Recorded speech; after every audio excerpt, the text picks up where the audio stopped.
하나님의 말씀 히브리서 1장 1절로 2절입니다.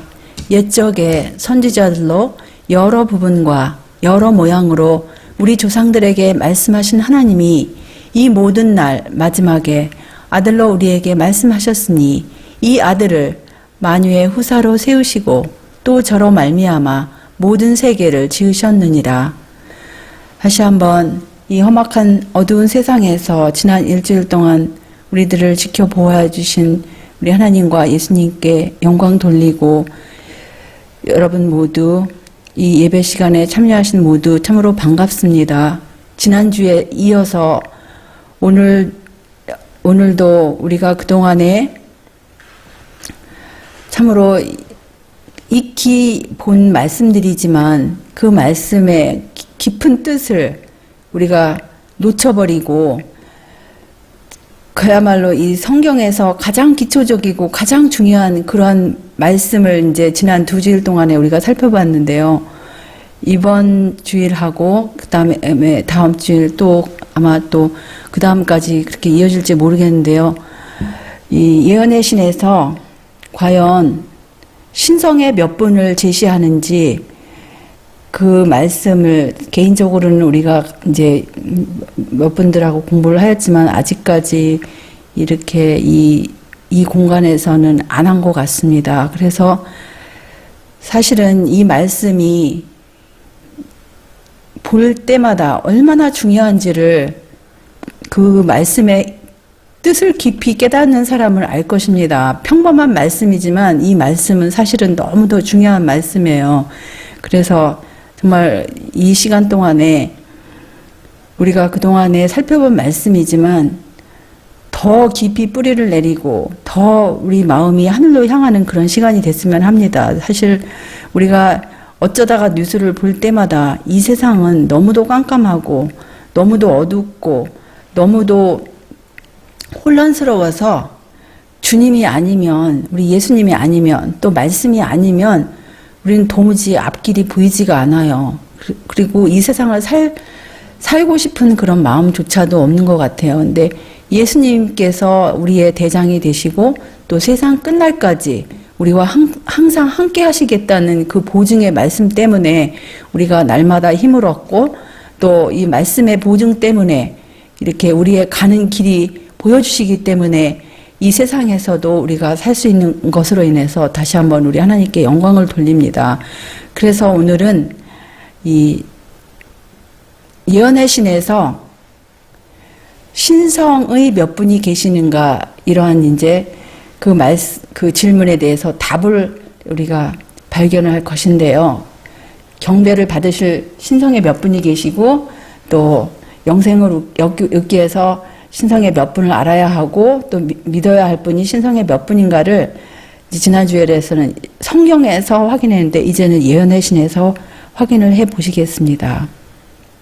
근데 꼭 우리가 뭐 2분 이것만 확인하는 것이 아니고 그 문단에 그 숨어 있는 깊은 뜻을 좀 음미를 했으면 좋겠어요. 사실은 뭐 2분을 확인하는 것은 아기가 이제 태어나서 자기 엄마 아빠를 알아보는 그런 수준이고, 그거보다도 더 심오한 뜻들이 그 사실은 문단에 다 있기 때문에 그것을 우리가 음미하면서 정말 이 마지막 때에 이런 모든 말씀과 이 세천사 기별과 어떠한 그러한 관계가 있는지도 그렇게 확인을 하셨으면 좋겠습니다. 8증언 157쪽을 보시면 성경의 모든 교훈은 2분을 나타낸다고 이렇게 말씀하시는데요. 성경에는 모든 의무가 밝혀져 있다. 주어진 모든 교훈은 이해하기 쉽다. 모든 교훈은 하나님 아버지와 그 아들을 우리에게 나타낸다. 말씀은 모든 사람에게 구원에 이르는 지혜를 얻을 수 있게 한다.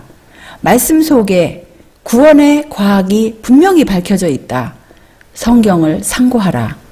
성경은 하나님께서 영혼에게 말씀하시는 음성이기 때문이다.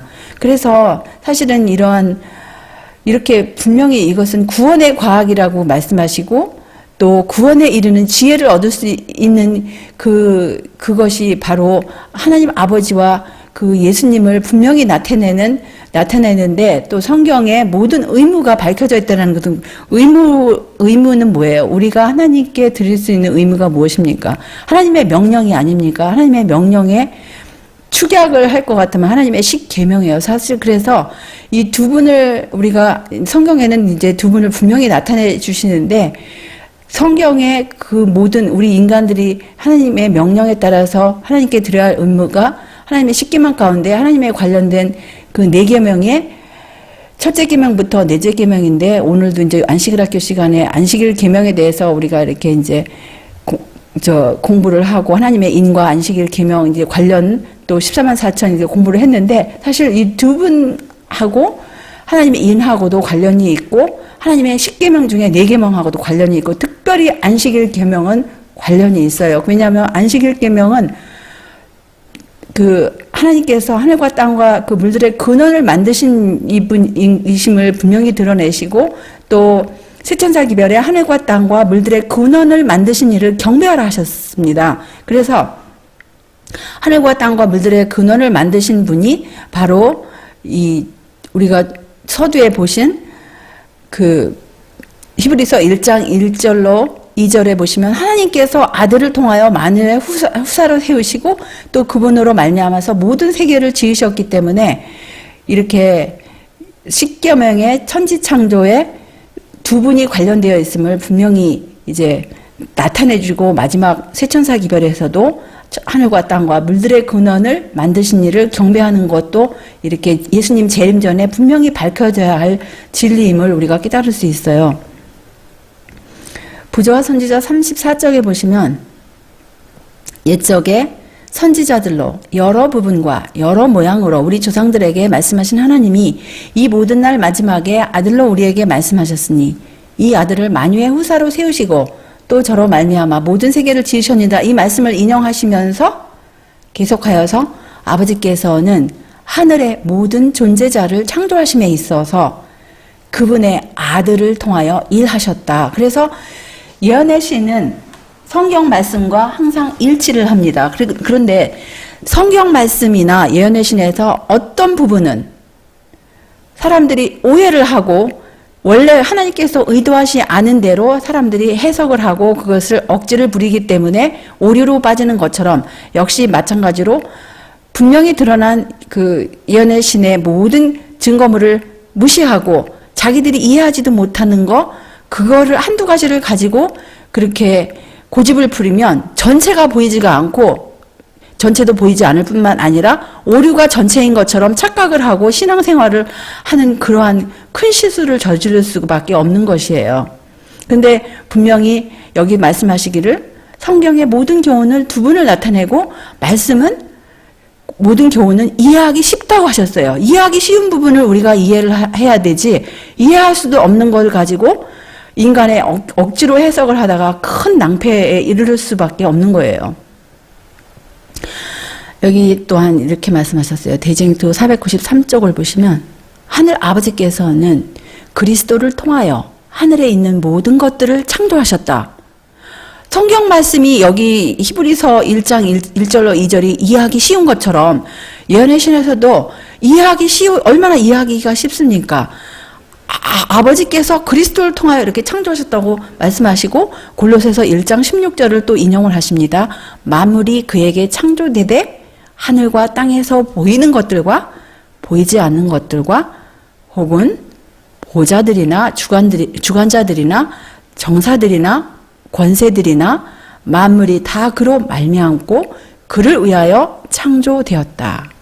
그래서 온 하늘은 하늘 아버지께 하는 것과 마찬가지로 그리스도께 충성을 다하였다. 여기 창조도 아버지께서 아들을 통하여 하셨고 또 그 하늘에 있는 모든 지적 존재자들, 피조물들이 하늘 아버지께 충성을 드리는 것처럼 또 그분의 아들 그리스도께도 충성을 다하였다고 이렇게 두 분께 충성하였음을 분명히 여기서 이렇게 말씀을 하셔요.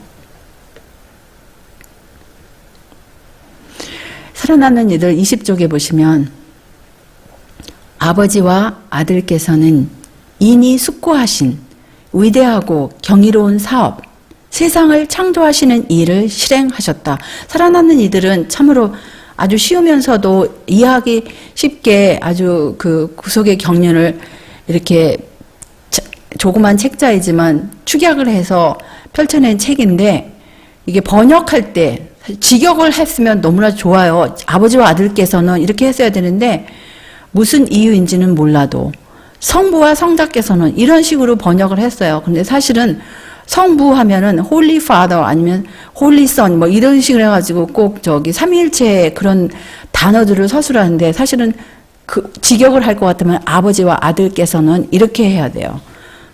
그래서 거기 성부 성자는 이제 여러분들이 원래 그 원문을 보시면 그게 아니고 아버지와 아들 이제 이렇게 표현된 것을 이제 확인하실 수가 있습니다. 여기 창세기 1장 26절에 보시면 하나님이 가라사대 우리의 형상을 따라 우리의 모양대로 우리가 사람을 만들고 그로 바다의 고기와 공중의 새와 육축과 온 땅과 땅에 기는 모든 것을 다스리게 하자 하시고, 이렇게 이제 이 말씀을 가지고 우리가 우리 이렇게 나오니까 이것을 오해하고 세 분께서 이렇게 하셨다라고 이제 그동안 사람들이 이제 오해를 해왔는데요. 분명히 예언의 신에서는 아버지와 아들 이렇게 분명히 말씀하시고, 또 여기 계속하여서 땅과 그리고 그 위의 모든 짐승들을 창조하신 후에 아버지와 아들께서는 사단이 타락하기 전에 이미 계획하셨던 일, 즉 자기들의 모양대로 사람을 만드시고자 했던 계획을 실현하셨다. 그들은 땅과 땅 위에 있는 생물을 창조하시는 일에 협력하여 일하셨다. 그래서 우리가 과연 몇 분인지를 여기서 꼭 집어서 예언의 신에서 이렇게 말씀을 하시는 거예요. 아버지와 아들 두 분께서 사단이 타락하기 전에 이미 계획하셨던 그 일, 그분들의 우리의 형상대로 사람을 만들자고 하셨던 그 계획을 이렇게 실현하셨음을 분명히 말씀하십니다. 그 다음에 더 구체적으로 또 반복을 하세요. 20쪽에. 이제 하나님께서는 그분의 아들에게 우리의 모양대로 우리가 사람을 만들자고 말씀하셨다. 살아남는 이들은 이 말씀이 또 초기문집 영적 선물 앞부분에 보면은 같은 말씀이 나옵니다. 이렇게 분명하게 성경의 모든 교훈은 쉽다라고 하신 것처럼 사실 예언의 신도 이렇게 쉽게 분명하게 꼬집어서 이렇게 하시는데, 이러한 말씀을 다 무시하고 정말 자기들이 깨닫지 못하고 오해하는 것을 붙들 것 같으면 아까 말씀드린 것처럼 전체를 다 그냥 버리는 거랑 똑같아요. 초기문집 145쪽에 이런 말씀을 하셨습니다. 사단은 한때 하늘에서 그리스도 다음으로 존경받는 천사였다. 여기도 이제 다시 또 순서도 나오죠. 사단은 그리스도 다음으로 존경받는 천사였어요. 그의 용모는 그의 용모는 다른 천사들과 마찬가지로 온화하고 행복해 보였다. 그의 이마는 높고 넓었으며 아주 지혜롭게 보였다. 그의 모습은 완전하였고 거동은 고상하고 위엄이 있었다. 그러나 하나님께서 그분의 아들에게 우리의 모양대로 우리가 사람을 만들자고 말씀하셨을 때 사단은 예수님을 시기하였다.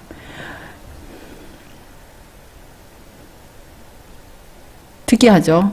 하나님을 시기한 게 아니라 하나님 아버지를 시기한 게 아니고 예수님을 시기하였다 그랬어요. 여기서 사실은 뭐 그걸 우리가 이제 생각해 볼 수 있는 일인데, 사단도 알아요. 하나님 아버지께서는 모든 생명의 근원 되시고 우주의 왕 되시고 가장 높으신 분이니까 그랬는데, 이제 예수님은 하나님의 아들이라고 하였기 때문에 사실 사단도 그러니까 사단이 타락하기 전에 모든 천사들도 사실은 하나님의 아들들인데, 자기들은 하나님으로부터 직접 출생한 아들이 아니고 피조물로서의 하나님의 아들임을 자기 자신의 그 신분을 망각하고 이렇게 예수님을 시기한 거예요. 부조와 선지자 36쪽을 보시면 하늘의 모든 천사들이 두 분께 존경 돌리는 것을 이렇게 말씀하십니다. 하나님의 아들은 하늘의 모든 천사들을 창조하시는 가운데 하나님의 뜻을 이루셨다. 그러므로 그분에게도 하나님께와 같은 존경과 충절을 드려야 마땅하였다. 그래서 하나님께 존경과 충절을 드리는 것처럼 그분께도 하나님의 아들께도 그렇게 드려야 된다라는 말씀입니다. 스가랴 6장 13절을 보시면 그가 여호와의 전을 건축하고 영광도 얻고 그 위에 앉아서 다스릴 것이요 또 제사장이 자기 위에 있으리니 이 두 사이에 평화의 의논이 있으리라 하셨다 하고 스가랴 6장 13절 이거 이제 킹제임스 그 직역을 할 것 같으면 개역 번역은 사실은 이게 무슨 의미인지 좀 애매모호하죠. 직역을 할 것 같으면 이렇습니다. 그가 여호와의 성전을 건축하고 영광을 지니고 그의 보좌에 앉아서 다스릴 것이요 그의 보좌에서 제사장이 될 것이요 이 두 사이에 평화의 의논이 있으리라 하셨다 하고 그래서 평화의 의논은 두 분 사이에 있음을 성경에서 이렇게 말씀하시고 또 예언의 신에서도 아버지와 아들께서 영원한 언약의 조건을 이행하기로 서약하였다. 이렇게 청년 지도자에 이렇게 1900년에 말씀하셨어요. 일치하죠. 성경과 예언의 신이. 또 땅의 기초가 놓이기 전에 아버지와 아들은 이미 합의하셔서 인류가 사단에게 정복당하게 될 경우에 인류를 구속하시기로 언약을 세우셨던 것이다. 그들은 손을 굳게 잡으시고 그리스도께서 인류를 위하여 보증인이 될 것이라는 엄숙한 서약을 하셨었다. 이 서약을 그리스도께서 성취시키신 것이다. 십자가 위에서 다 이루었다고 부르짖으셨을 때에 그분은 아버지께 그 사실을 말씀드렸던 것이다. 요한복음 19장 30절에 보시면 예수께서 신포도주를 받으신 후 가라사대 다 이루었다 하시고 목소리를 숙이시고 머리를 숙이시고 영원히 돌아가시니라. 요한복음 19장 30절. 아버지와 아들이 맺은 언약. 이 말씀은 그리스도께서 그의 아버지께 아뢰은 말씀이었다. 이같이 큰 희생을 하실 때 그리스도는 홀로 계시지 않았다. 그것은 땅의 기초가 놓이기 전에 아버지와 아들이 맺은 언약의 성취였다. 만약 인간이 사단의 궤변에 속아 넘어가면 그리스도가 인류를 위한 보증인과 대속물이 될 것이라는 것을 아버지와 아들은 손을 굳게 잡으시고 맹세하셨다. 예, 여기 보시면 사실은 이제 그 다 이루었다고 하실 때 예수님께서 그분의 아버지께 아뢰는 말씀일 뿐만 아니고 그것은 이미 땅의 기초가 놓이기 전에 평화의 인원이 이 두 사이에 있으리라고 말씀하신 스가랴 6장 13절 거기 그 맺은 언약, 그 영원한 언약의 성취였고 예수님께서 인류를 그러니까 인간이 사단의 궤변에 속아 넘어가서 이렇게 타락하였을 때 인류를 위한 보증인과 대속물이라는 단어가 사실은 예언의 신에 여러 번 나와요. 보증인은 무엇입니까? 보증인이 왜 필요합니까? 보증인은 어떤 사람이, 어떤 상대가 도무지 자기 스스로는 그것을 감당할 수 없는 그런 상태에 있기 때문에 보증인이 필요해요. 예를 들어가지고 우리가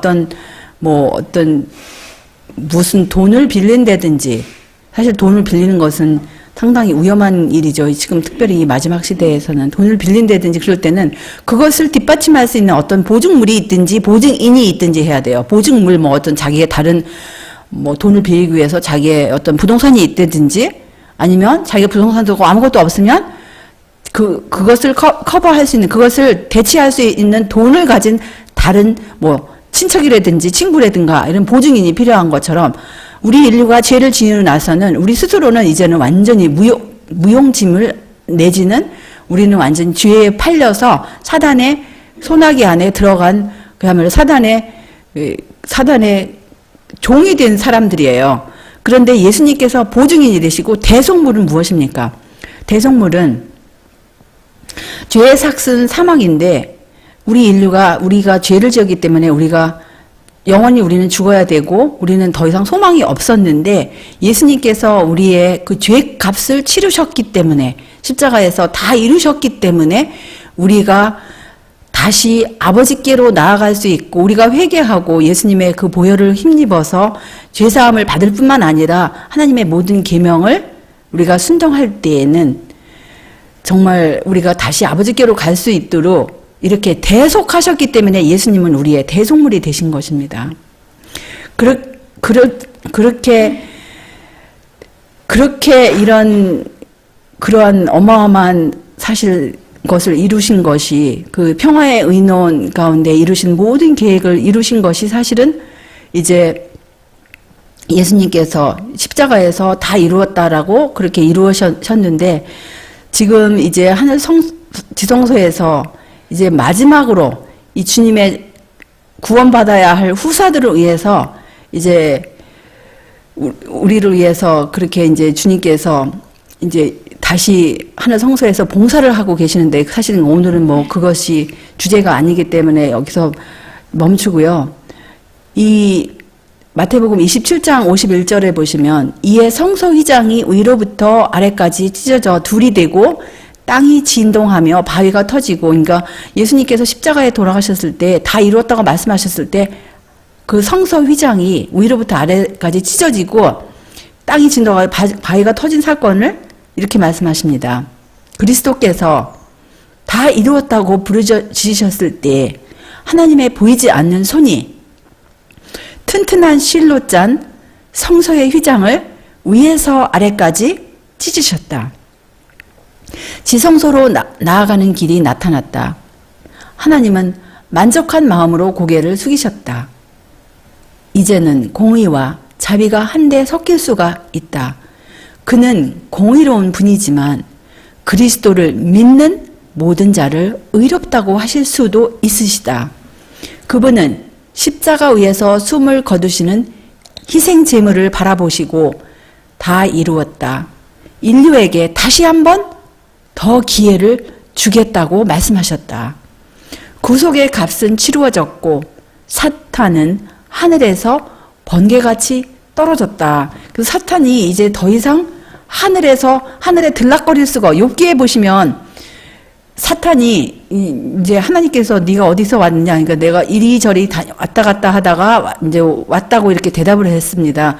그런데 예수님께서 십자가에 돌아가시고 예수님께서 다 이루셨다고 말씀하실 때는 사탄이 육체적으로서도 하늘에서 쫓겨날 뿐만 아니라 하늘에 있는 지적 존재자들의 마음에서 그들에게 사단이 얼마나 잔인한 것인가를 이제 그들의 눈으로 확인을 한 이후부터는 사단에 대한 동정심이 한 끈 앞을도 없이 떨어져 나갔기 때문에 이제 이게 육체적으로 그야말로 사단이 무슨 그 육체뿐만 아니라 사단에 관련된 모든 동정심마저 이제 다 떨어졌어요. 그래서 사단이 하늘에서 번개처럼 이제 떨어져 나갔습니다. 여기 설교지 357쪽을 보시면 영혼의 대적은 하나님과 그리스도가 존재하지 않는다는 이른바 그의 과학으로 이끌기 위해 부지런히 일하고 있다. 그의 속임수는 세상에 흘러 넘친다. 그러나 우리는 미래에 그것이 어떻게 될지 알지 못한다. 이 배경을 보면은 사실은 이것은 이제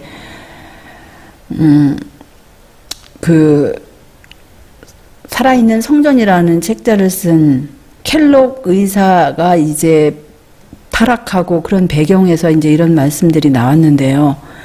그 살아있는 성전이라는 그 저자의 사상은 그 자기가 이런 편지서 이런 거를 자기 편지에 이런 거를 볼 것 같으면 자기는 이제는 더 이상 성령이 하나님의 영이나 그리스도의 영이로보다는 성령에 대해서 상당한 오해가 있어서 성령이 이 삼위일체의 세 번째 분으로 이렇게 이제 오해를 하기 시작을 했어요. 그래서 삼위일체 교리를 성령을 성령 하나님으로 볼 것 같으면 사실 하나님과 그분의 아들이 더 이상 존재하지가 않습니다. 하나님과 그분의 아들이 존재하지 않고 그냥 명칭으로만 하나님이고 아들이지 사실은 그 삼각형의 모습으로 삼위일체의 교리의 도표를 그린 그것을 볼 것 같으면 아버지와 아들이 더 이상 존재하지가 않아요. 사실은 그래서 이것에 관련돼서는 또 여기 교회 증언 9권에서도 여기도 역시 이제 켈록 의사의 그 살아있는 성전 그 책자의 배경에 대해서 그 계속 나오는 말씀인데요. 거듭 우리는 사단에게서 나온 과학, 곧 사탄이 하나님과 그리스도의 실체를 부인하기 위해 역사하고 있는 과학을 연구하는 자들의 영향력을 대적하도록 부름을 받게 될 것이다. 그래서 구원의 과학이 있는가 하면 구원의 과학은 눈에 보입니까? 안 보여요. 마찬가지로 사탄에게서 나온 과학 역시 눈에 보이지 않는 하나의 이론인 것입니다. 그래서 구원의 과학을 대적하는 사탄에게서 나온 과학은 하나님과 그분의 아들 그리스도의 실체를 부인합니다. 또 여기 이제 계속하여서 구증언 68쪽을 보시면 아버지와 아들은 각각의 개성을 갖고 계신다. 그리스도께서는 나와 아버지는 하나이니라고 선언하셨다. 그러나 인간의 형체로 세상에 오신 분은 하나님의 아들이셨다. 비록 이 땅에 인간의 형체를 입으셨지만 그분은 여전히 아버지와 하나 되셨던 본성과 품성과 목적으로 하나 되셨던 하나님의 아들이시고 아버지와 아들 두 분께서는 각각의 개성을 갖고 계셨다고 하셨어요. 또 청년에게 보내는 기별 454쪽을 보시면 사람의 대적 마귀는 청년들을 감화시켜 올바른 방향으로 나아가게 하는 모든 노력에 대하여 극도의 증오심을 가득 품고 있다. 그는 하나님과 그리스도에 대한 올바른 견해를 제시하는 모든 것을 미워한다. 특별히 그의 노력은 하늘의 빛을 받기 유리한 지위에 있는 사람들에게로 향한다. 그래서 하나님과 그리스도에 대한 올바른 견해를 갖는 것이 얼마나 중요합니까? 그런데 그렇게 올바로 두 분에 대해서 올바른 견해를 제시할 이런 모든 것을 너무너무 미워한다는 거예요. 그리고 그렇게 이렇게 그 빛을 받기 위해서 유리한 지위에 있는 사람들에게 이렇게 향한다고 하였는데 우리가 이런 말씀이 무엇을 의미하는지 경험적으로 이제 점점 알아가고 있지 않습니까? 하나님의 아들은 아버지의 보좌에 같이 앉으셨으며 영원자전하신 하나님의 영광이 두 분을 둘러쌌다. 보좌 주위에는 만만이요 천천인 셀 수 없이 많은 거룩한 천사들이 모였는데 수종드는 자들이요 신하로서 가장 높은 저들은 하나님의 어전에서부터 비치는 빛 가운데서 기뻐하고 있었다.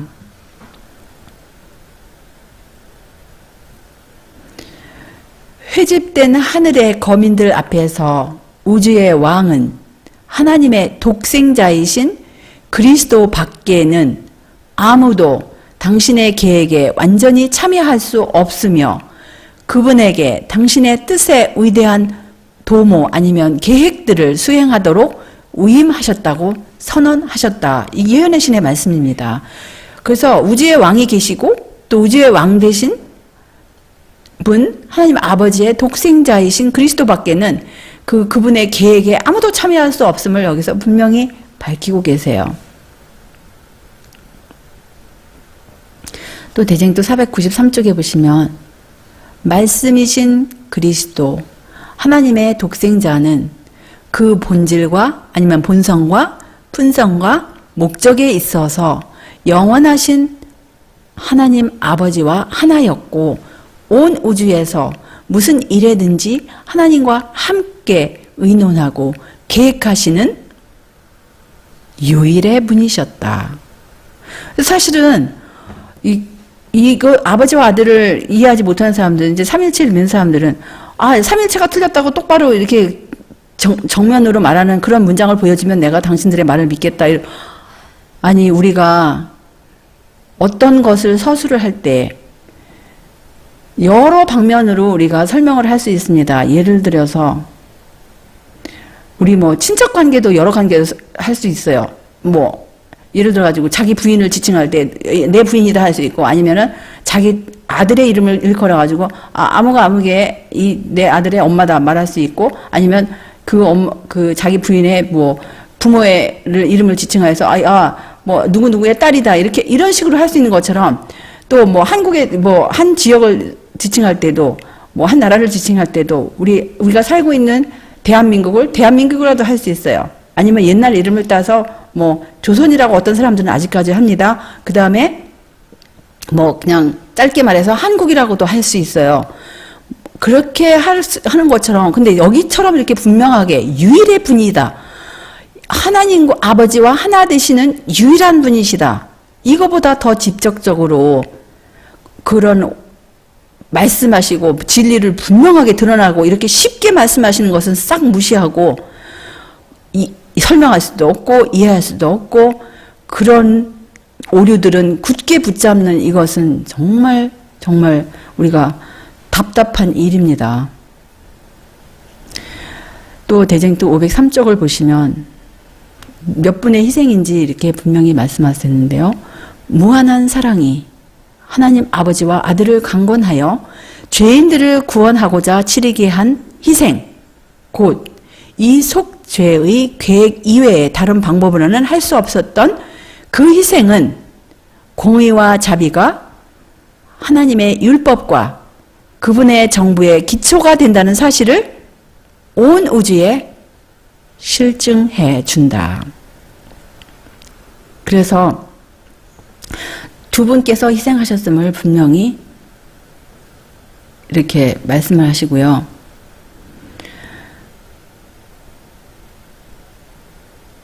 또 하나님의 율법과 그분의 정부의 기초가 공의와 자비가 되는 것이 이렇게 분명히 말씀하십니다.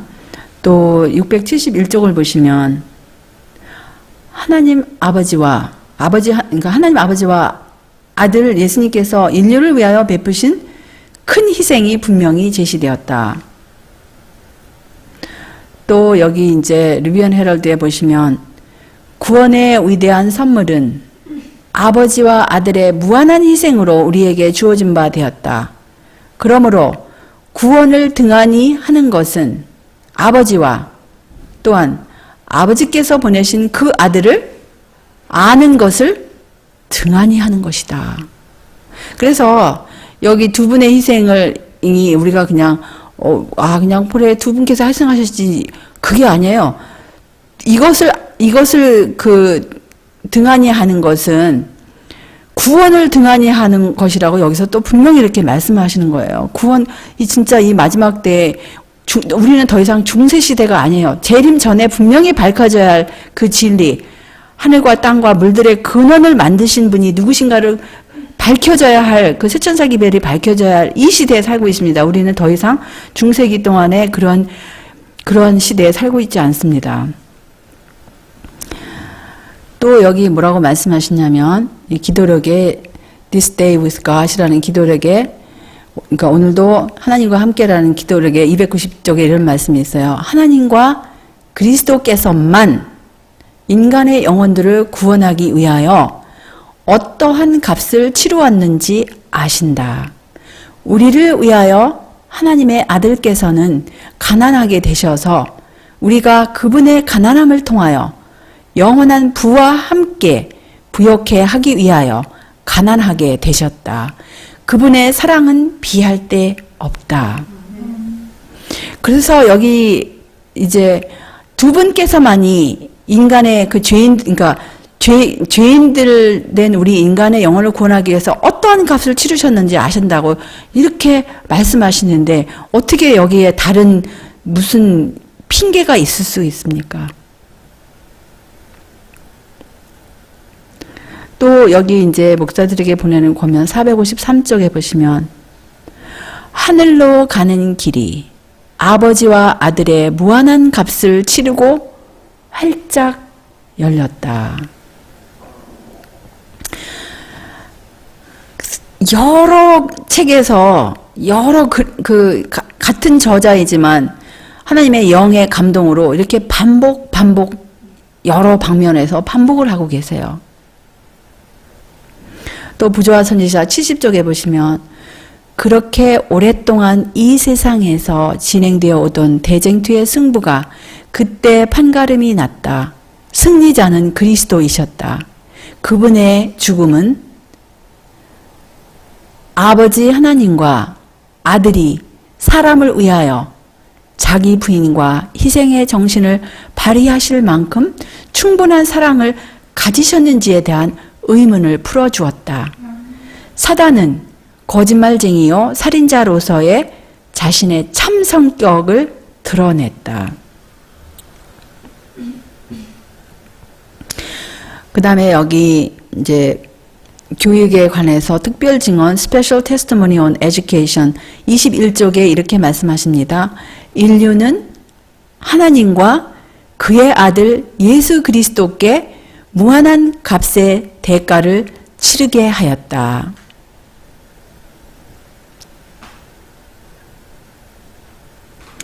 여기 이제 성경 메아리 바이블 에코에 1895년에 사람도 가장 높은 천사도 위대한 희생을 헤아릴 수 없다.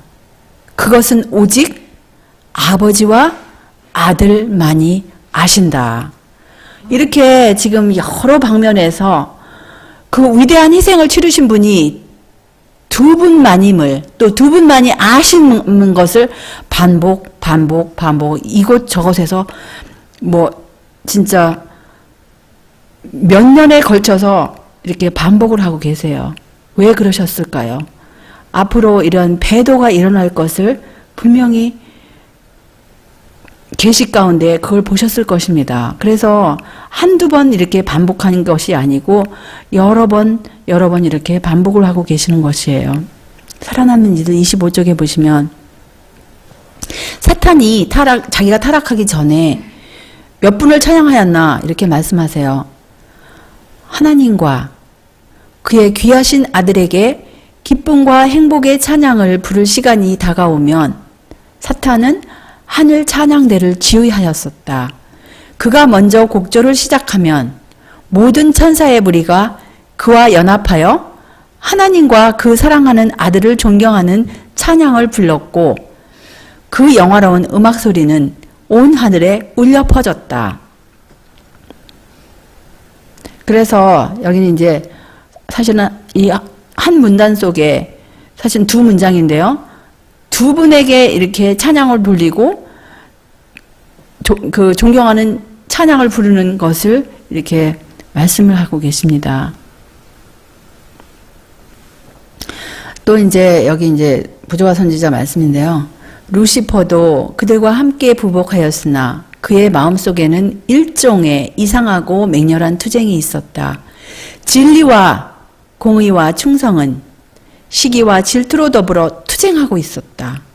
거룩한 천사들의 감화가 한동안 그를 감동시키는 것처럼 보였다. 무수한 자들이 즐거운 목소리로 부르는 찬양의 노래가 선율적인 곡조로 흘러나올 때에 악한 정신은 극복된 것처럼 보였으며 말할 수 없는 사랑이 그의 전신을 흥분시키고 그의 영혼은 죄 없는 예배자들과 합하여 아버지와 아들을 사랑하게 되었다. 참 이런 말씀을 보면 우리가 여러 가지 생각을 할 수 있어요. 특별히 우리가 진짜 우리 이 본성 문제에 관련돼서도 우리가 생각할 수 있는데 아무리 우리가 거듭나고 새로운 깨끗한 본성을 받는다 할지라도 루시퍼가 타락한 것을 보면 안전해요? 안 합니까? 안전하지가 않아요. 정말 그래서 이 땅에 있는 동안, 이 루시퍼가 있는 동안에는 우리가 이런 여러 가지 거듭나야 되고 새로운 본성을 받아야 되고, 물론 그것이 다 맞는 말씀이긴 하지만, 그렇다고 해서 거듭났다고 해서 안전한 지점이 하나도 없고 새로운 본성을 받는다고 해도 우리가 예수님의 발 앞에 얼굴과 얼굴을 대면하여 그러니까 마귀가 완전히 그야말로 이 세상에 갇히고 우리가 하늘에 갈 때까지는 안전한 지점이 하나도 없습니다. 왜냐하면 마귀는 자기 본성이 완전할 때 타락을 했기 때문에 그래요. 여기 소망의 그 시대소망 834쪽에 보시면 루시퍼는 두 분을 비난한 것을 이렇게 말씀하십니다. 그곳에는 보좌가 있고 언약의 무지개가 그 보좌를 둘러 있다.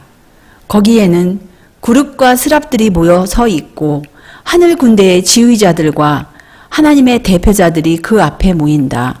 루시퍼는 그 앞에서 하나님과 그의 아들을 비난했던 하늘의 의회와 사탄이 거기서 자기 나라를 세우려고 생각했던 죄 없는 세계의 대표자들이 모두 그곳에 모여 구주를 환영한다. 그들은 열렬하게 구주의 승리를 축하하며 저희 왕에게 영광을 돌리게 된다. 1기별 250쪽을 보면요.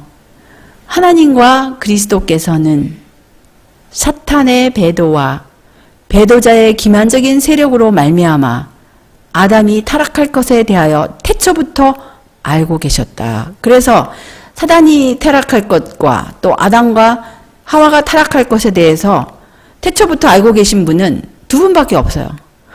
이것은 정말 너무도 직접적인 이런 말씀들입니다. 이게 이런 표현들이 있을 때는 이런 것을 보여줘도 그냥 오류를 끝까지 어둠 가운데서 남겠다고 하면 할 말이 없어요. 그런데 너무나 마음 아픈 일이죠. 또 부조화 선지자 331쪽을 보시면 사탄이 몇 분의 권위에 도전하고 반역하였는지 이렇게 말씀하세요. 이제 사탄에게는 독립국가를 건설해서 하나님과 그분의 아들의 권위에 도전할 길이 열린 것처럼 보였다. 그러나 구속의 경륜은 다시 사람들로 하여금 하나님과 화목할 수 있게 하고 그분의 율법을 순종할 수 있도록 할 뿐 아니라 이 지구와 그 거민들이 마침내 악한 자의 권세에서 구속함을 받을 수 있게 해 주었다.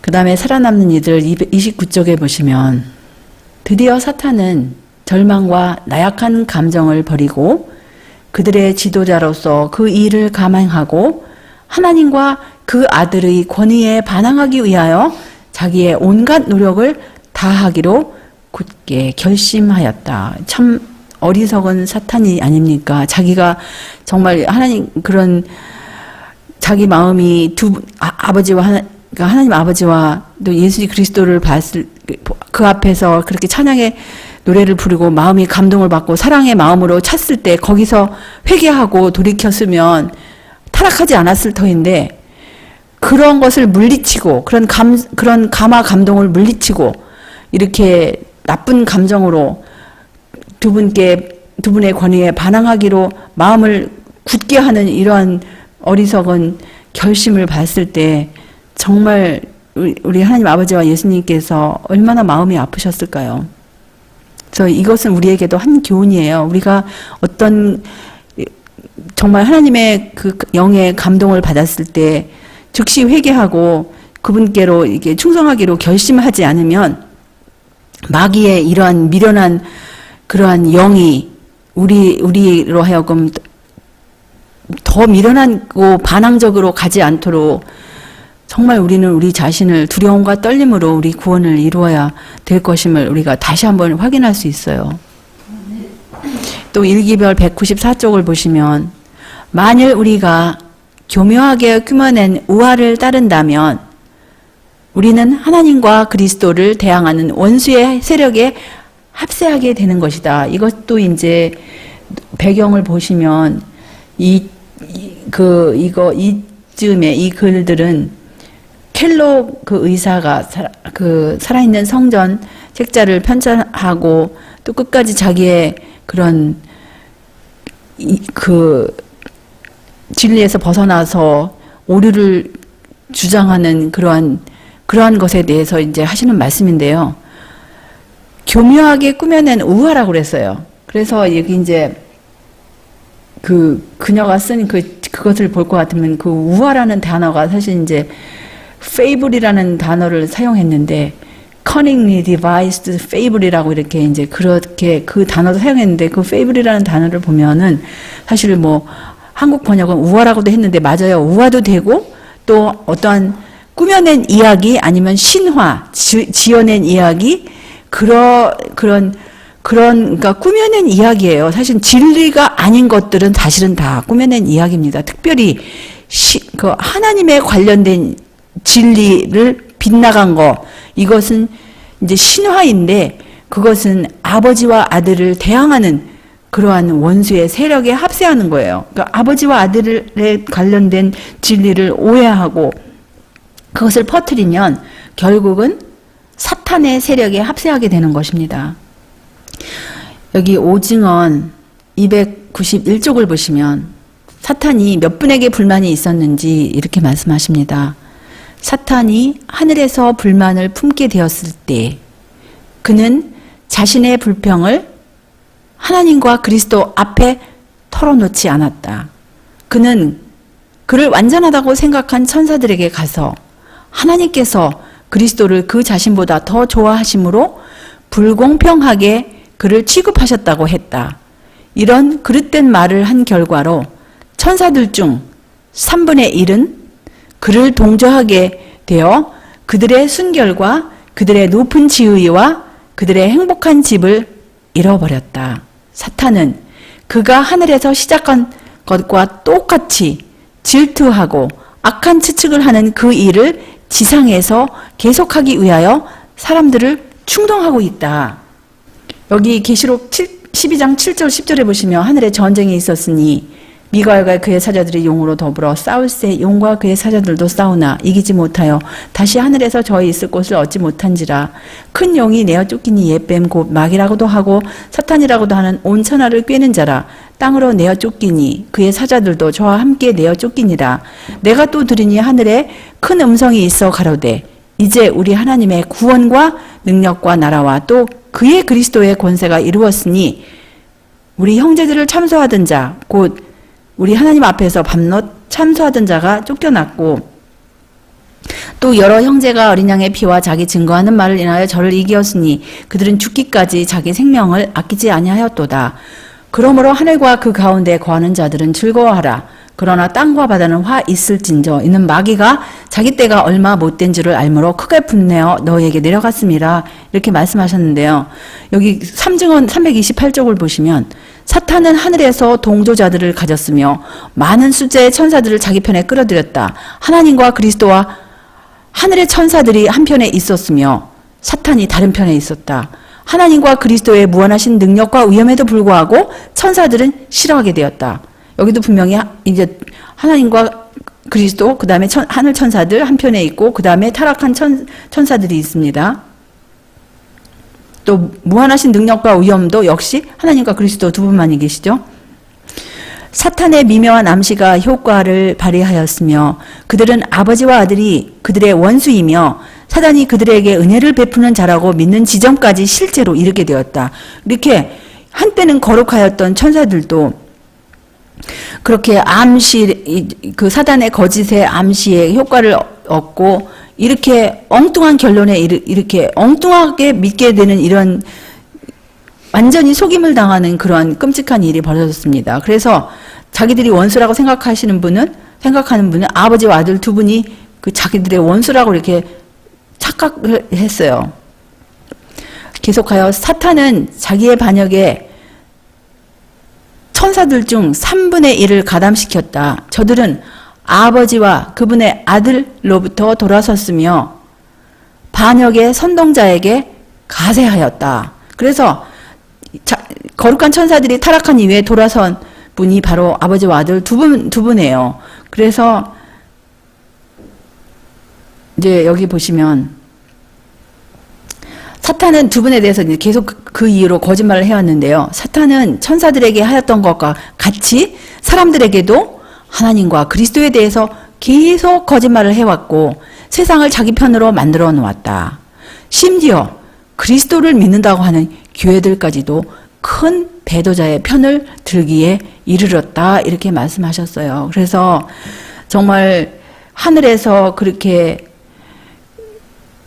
어마어마한 타락을 하고 하나님과 그리스도에 대해서 거짓말을 해온 그런 마귀의 거짓말이 오늘날 온 세상뿐만 아니라 그리스도를 믿는다고 하는 교회들에까지도 이런 큰 배도의 물결이 이제 이렇게 어두움으로 장악한 것을 우리가 눈으로 보지 않습니까? 그래서 우리는 주님의 충성된 군사로서 정말 거룩한 천사들과 함께 하나님과 그리스도의 편에 굳게 서서 이러한 사단의 거짓말을 대항하고 또 하나님과 그리스도에 대해서 그 관한 모든 그 진리의 말씀에 충성하고 그 진리를 드러내는 그런 우리의 남은 생애가 되시기를 바라면서 오늘 말씀은 여기서 줄이겠습니다. 아멘. 하늘에 계신 우리들의 아버지, 주님의 은혜에 다시 한번 감사와 찬양을 올리옵나이다. 우리들 시조 아담과 하와가 사탄의 거짓말로 인하여 이렇게 죄악에 빠지고 또 그의 후손들 된 우리들도 이렇게 죄악 가운데서 구원의 소망이 없었을 터이지만 우리 하나님과 우리 구세주 예수님께서 무한하신 희생을 치르셨기 때문에 우리들에게 다시금 구원의 문을 열어주시고 또 이 구원의 과학을 가르쳐 주심을 인하여 다시 한번 감사와 찬양을 올려옵나이다. 우리들에게 주신 이 말씀 우리 마음 가운데 깊이 새겨 주시옵시고 앞으로 남은 생에 이 구원의 길, 구원의 과학을 온 세상에 선포하는 일에 우리 예수님과 온전히 하나가 되어서 주님의 능력으로 선포하게 하여 주시옵시고 우리 중 한 사람도 이 구원의 반열에서 쓰러지거나 넘어지거나 탈락하지 않도록 주님께서 끝까지 붙들어 주시옵기를 우리 구세주 예수님의 귀하신 성어 의지하여 간절히 기도드리옵나이다. 아멘.